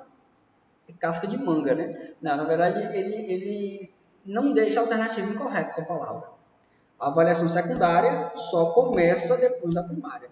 Porque não faz sentido você começar da secundária, sendo que ela visa coisas de pequeno porte lesivo, né? Então, a primária sempre primeiro, sanada todos os problemas da primária, você vai para a secundária. Então, esse somente aqui não deixa a alternativa incorreta, não. Ok? Então, ele quer a melhor. Qual alternativa narra melhor a avaliação secundária? Por enquanto, a A. B. Nesta avaliação secundária, observamos a vítima da cabeça aos pés.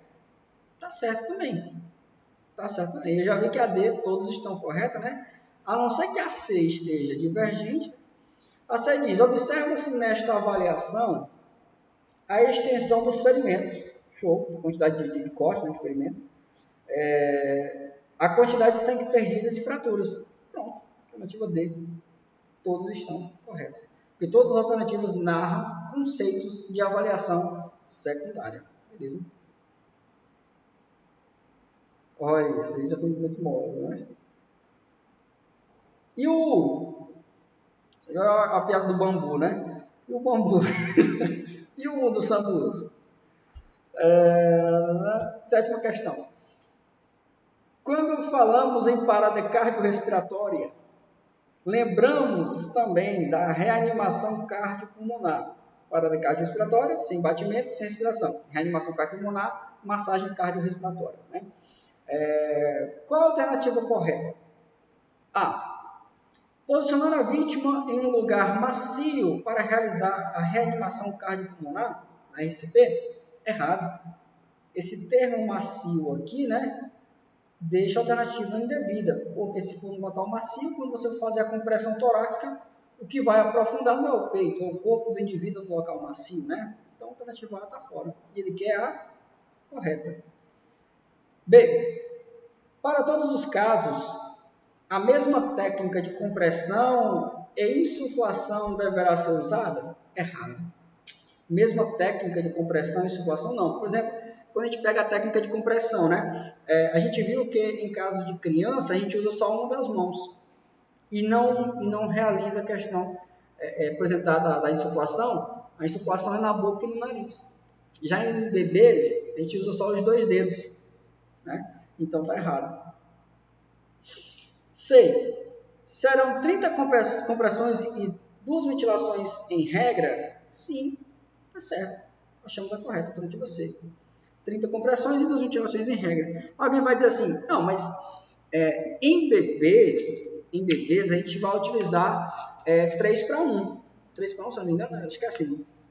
Vou até dar uma conferida aqui, se não me engano, que em bebês a gente usa diferente, né? Mas, salvo engano, são 3 para 1. Você faz 3 compressões e 1 ventilação. Beleza? Exatamente. Exatamente.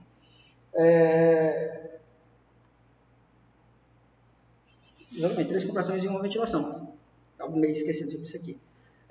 Mas, ele diz como regra. Em regra, é correto dizer que são 30 compressões e 2 ventilações? Sim, porque em crianças e em adultos a gente faz esse tipo de situação, né? Compressão, comprimir 30 vezes e ventilar 2 vezes. E D, em crianças usa-se apenas uma das mãos, observando 15 compressões e uma ventilação. Não, acabamos de ver 3 compressões e uma ventilação. Beleza? Está errado. Eu digo C.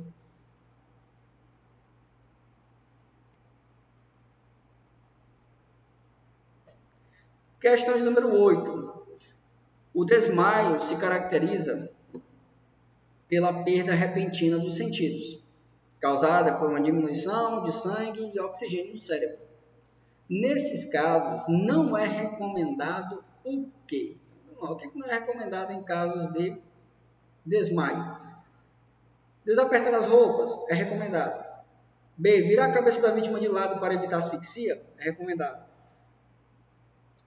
Deixar a cabeça da vítima em um nível inferior aos pés, ou seja, a elevação das pernas para melhorar a oxigenação nas partes superiores, é algo legal também. Deixar a cabeça da vítima em nível inferior aos pés. Deixar a cabeça da vítima em nível inferior. Isso, exatamente. Se as pernas ficam elevadas, logo o corpo fica inferior aos pés. Então está correto. E D. Dispensar a ida ao pronto-socorro quando houver a recuperação dos sentidos. Errado, né? A ida ao pronto-socorro sempre é bem-vinda e sempre será uma alternativa correta. Show? Deixa eu dar uma olhadinha aqui no negócio aqui.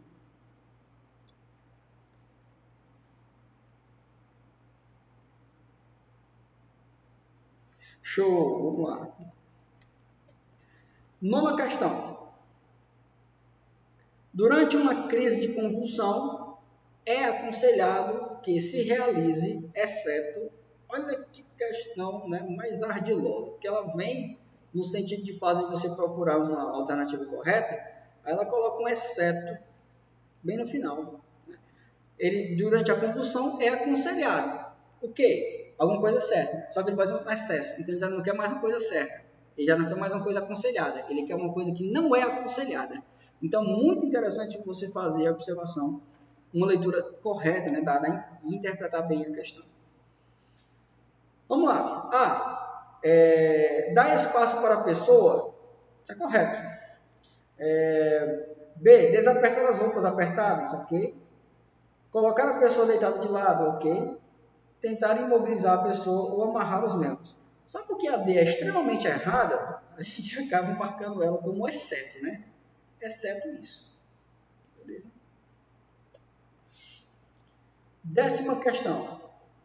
No caso de hemorragia interna, perda de sangue interna, em que não se vê o sangue, é recomendado, quando a hemorragia interna, é recomendado por quê? A. Verificar o estado de consciência da pessoa, acalmá-la e mantê-la acordada? Sim. Só não vou marcar logo A, porque eu já vi que a D fala que todos estão corretos. Eu quero ver se B e C estão corretos também. Não dar comida ou bebida para a vítima. Correto.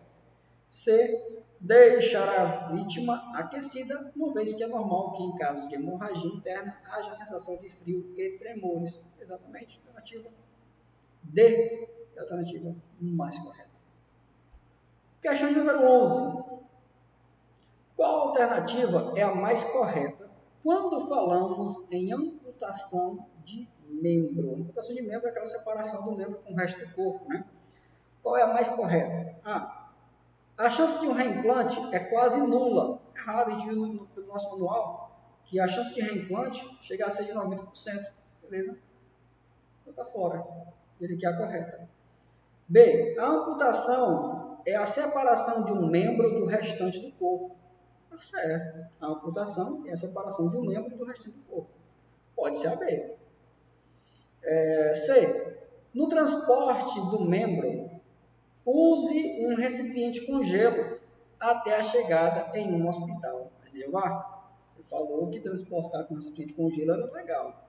Só que aqui existem meias verdades que fazem a alternativa ficar menos correta do que a B. Por quê? Porque se você imaginar que você tem um recipiente com gelo, colocou o membro lá, Se o membro está em contato direto com o gelo, as terminações nervosas do membro vão ser todas queimadas ali, destruídas, e não haverá mais possibilidade de um reimplante. É correto levar um recipiente com gelo? Sim, desde que não esteja em contato direto com o gelo, esteja envolvido em outra camada, em alguma outra coisa, evitando esse contato direto. Beleza? Então, por estar incompleta, a B ainda continua sendo, como diz a questão, a mais correta. E D, a amputação de membro é caracterizada quando há uma ruptura venosa. Também há meias verdades, porque é o seguinte, se o membro foi apartado do corpo, não houve apenas uma ruptura venosa, mas ruptura de nervos, óssea, né? E outras coisas que estão ali na questão da junção, até mesmo de uma artéria, se for o caso, né? De uma perna arrancada ou algo do tipo. Beleza? Então, ela não conceitua de forma definitiva e eficaz a amputação. Ou seja, a ruptura venosa, ou seja, de uma veia, toda veia partida, toda veia rompida significa amputação? Não exatamente. Né? Não exatamente, então a coisa está errada. Alternativa B. E eu quero dizer que eu, nesse domingo, né, prefiro estar aqui te perturbando. Domingo de manhã já perturbei, né? Agora estou fazendo a parte da tarde agora, para completar o dia. Questão número 12. Defina certo sobre fraturas. Entendamos como fratura, né? Questão da parte óssea. Já dando a resposta para a questão. Né? Vamos lá. Deixa eu ver aqui o negócio aqui. 12h42, 12h50. Então, estamos aqui, né? Vamos ver se vocês vão responder essa aqui também. Sobre fratura, respondo. Fratura sempre se dá com a ruptura total de qualquer estrutura óssea do corpo. Faz sentido? B. Fratura aberta ou exposta são tipos distintos de fraturas. E C. Na fratura aberta, nem sempre há sangramentos. E D. Todas estão erradas. E aí, qual vai ser, né? Uma questão muito boa, uma questão interessante. Vamos ver aqui qual seria, né? Alternativa nessa circunstância. Todas estão erradas, né? Todas estão erradas, né? Vamos analisar se isso é verídico. Fratura, conceito de fratura. Fratura é a ruptura total ou parcial da estrutura óssea. Beleza? Então, sempre se dá com a ruptura total? Não, nem sempre. A ruptura parcial, o trincamento do osso também é conceituado como fratura. Está errado. A fratura aberta e exposta são tipos distintos? Aberta e exposta não, porque se trata do mesmo tipo de fratura. O osso está à mostra, rompeu a pele. Então não são distintas, são sinônimas. C. A fratura aberta nem sempre há sangramento. Por conta do rompimento de vasos, veias e pele, sempre haverá sangramentos. Alternativa D. Muito bem. Questão número 13. Qual alternativa não condiz com a característica da luxação ou entorse? E aí? Luxação ou entorse, né? Falam sobre isso. Luxação, a saída do osso da articulação. O entorse, como o camarada, por exemplo, torce o tornozelo e tal, tem a questão dos ligamentos que podem ser rompidos, né? A alternativa A diz que condiz com luxação ou entorse a saída de um osso de uma articulação, nós chamamos de luxação. Tá certo. A saída de um osso em uma articulação é chamada de luxação. Tá certo. B. A ruptura total ou parcial de um ligamento é chamada de entorse. Tá certo também. Só que eu vacilei, né? Olha aqui a questão, né? Eu não quero a certa, né? Eu quero a que não condiz. Se eu fosse apressado na hora da prova, eu achasse A como correta e marcasse ela, eu já ia para a próxima questão e tinha errado ela. Porque eu esqueci que era que não condiz, né? Então está errado por duas. Porque se é verdade, não é que eu quero. C. Nos casos de luxação ou entorse, há dor intensa e a perda dos movimentos do membro afetado. Errado. A C não condiz. Onde é que está o erro? A dor intensa? Sim. Perda dos movimentos do membro afetado? Não. Você até encontra uma certa dificuldade na movimentação, mas você não perde os movimentos, não. Então, por exemplo, quando você torce o tornozelo, você perde os movimentos dos seus dedos? Não. E D, nos casos de luxação no ombro, cotovelo ou punho, pode utilizar a tipóia. Beleza, né? Show de bola. A D está certa. E não é que eu quero realmente. A C é a única que apresenta algo que não condiz com as características da luxação. Tá aqui? Show de bola. Questão de número 14. Em caso de suspeita em vítima de acidente de trânsito de fratura na coluna vertebral, o incorreto a ser feito é... Chegamos na menina dos olhos, né, da matéria de primeiro socorro. Fratura na coluna vertebral. O que não deve ser feito? A. Não mexer nem deixar ninguém tocar na vítima. Isso aqui é correto. Não é que eu quero. B. Manter a vítima agasalhada e imóvel. Isso aqui é correto. C. Levantar suavemente as pernas da vítima para melhorar a circulação. Aí você lasca o camarada, né? Se você levantar as pernas do indivíduo, você pode lesionar a coluna do indivíduo, gerando ainda mais lesão, podendo chegar a deixar o camarada paraplégico, né? Então tá errado. E D. Observar a respiração da vítima se há risco de parada cardiorrespiratória. Beleza? Como falar em fratura na coluna vertebral, você só vai observar, imobilizar e não mexer. Só isso. Beleza? Então a alternativa C era mais a de onda, né? Seria mais a de onda. 15ª questão fala da questão das queimaduras. As queimaduras são classificadas em graus. Primeiro, segundo e terceiro. Qual alternativa melhor define a característica correta em relação ao grau da queimadura? Vamos lá. A alternativa A diz: a queimadura, a de primeiro grau, tem como característica dor, bolhas e cicatriza com facilidade. Está errado, né? Você não encontra bolhas na de primeiro grau. B. A de segundo grau, mostrando a formação de bolhas, dor e secreção. Pronto. B por enquanto. Terceiro grau, superfície seca e dura, insensível ao toque e vermelhidão leve. Vermelhidão leve você vai encontrar de primeiro grau. E D, todas estão erradas? Não, porque nós encontramos a alternativa B, que traz as características corretas para queimadura de segundo grau. Dor, bolhas e secreção. Questão número 16 diz o seguinte: nos casos de cuidado com ferimentos, marque a correta. Nos casos de cuidado com ferimento, é aquela abertura, né, da pele, comprimento da pele. Quando houver objetos estranhos perfurando a vítima, deve-se ter muito cuidado ao retirá-los. Está errado. Você não deve retirar objetos que estão perfurando a vítima, justamente porque você pode gerar uma hemorragia no indivíduo, né? B. Procurar recolocar os órgãos caso estejam expostos. Aí você me lasca se você marcar uma alternativa como essa, dizendo que isso é correto, né? Você não tem perícia para recolocar órgãos de quem está com esse tipo de ferimento. C. Em casos de ferimentos leves, limpe os ferimentos cuidadosamente com água corrente e sabão. Beleza. Se tratando de ferimentos leves, lavar com água e sabão resolve a situação. Primariamente resolve, né? Ante você por enquanto. E D. Quando houver ferimento nos olhos, cubra apenas um olho ferido com compressas úmidas ou frias. Você vai realizar a cobertura de ambos os olhos, certo?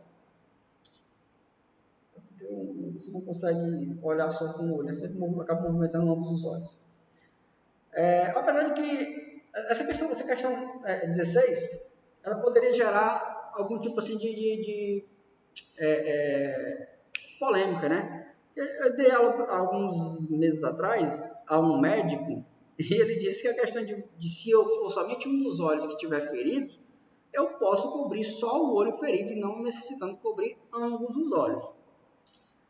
Isso aqui, você vai ver, se você responder muitos simulados de primeiros socorros, no momento ou outro você vai responder a questão que fala se você quer cobrir ambos os olhos sempre, né? Eu aprendi assim na minha formação como instrutor, respondi muitos simulados que caíram nesse tipo de questão, colegas meus que dão aula também sempre com o mesmo princípio, Mas quando o profissional da área da saúde se deparou com essa situação, disse, não há problema algum de você vedar apenas um dos olhos da vítima. Então, e eu já vi, né, até uma pessoa da área da saúde dizer o contrário, dizer que você deveria vedar ambos os olhos. Mas, polêmicas à parte, vamos ficar com a alternativa C, que pelo menos a gente tem certeza que ela está certa. Questão de número 17. Verdade. E água limpa, ainda mais. Sobre envenenamento, julgue o item correto. A. O envenenamento se dará apenas em... Esse apenas é cruel. Em casos de inalação ou quando entrar em contato com a pele. Errado, né? O apenas é que deixou a alternativa incorreta, né? Porque existe sim por inalação e por contato na pele. Mas apenas esses dois? Não. Tem também por ingestão. Beleza? Ingestão também. C. B. Sufocamento e inconsciência são sintomas de envenenamento por inalação. Correto. Sufocamento e inconsciência são sintomas de envenenamento por inalação. Perfeito. B. C. É ideal provocar vômito na vítima por envenenamento? Errado. Nunca vai ser ideal isso aqui. D. Esta situação é aquela em que não oferece risco ao socorrista, pois o veneno se encontra somente na vítima. Não, ainda não. A situação de envenenamento é o pior tipo de situação para você prestar socorro, porque às vezes o inimigo é invisível e você está flertando com ele. Né? Então, alternativa B, aqui faz a alternativa correta. Última questão, questão número 18. Segundo a placa a seguir, que tipos de riscos estes símbolos representam, né? Nós temos a placa aqui do lado, né? A gente não teve aula de simbologia desse tipo de situação. Seria até um ideal aplicar para o próximo curso essas placas para a gente analisar, pelo menos de forma rápida, né? Os perigos que são explicados, né? De acordo com o desenho. Aqui nós encontramos a questão esse desenho do seu Madruga, segundo Chaves, representa alguma coisa em relação ao tóxico, né? Aqui já seria inflamável, aqui já seria corrosivo. Esse aqui não seria nada, dá um X anulou na coisa, né? Acho que nem tem. Estou olhando aqui no manual agora, não tem essa situação do X. Então seria como se não houvesse nenhum outro tipo de risco, senão esses três abordados anteriormente, né? Então vamos lá. Gás tóxico, o azul. Radioativo? Não, radioativo ele tem um desenho específico. Se você for lá no manual, página 39, você vai ver que o item 7 ele representa o radioativo. Então, não estaria fora da alternativa A. B. Tóxico, beleza, o azul. Gás inflamável, o vermelho. Corrosivo, o amarelo. Achamos a alternativa correta, alternativa B. Deixa eu ver só os outros aqui. Gás inflamável não, tóxico.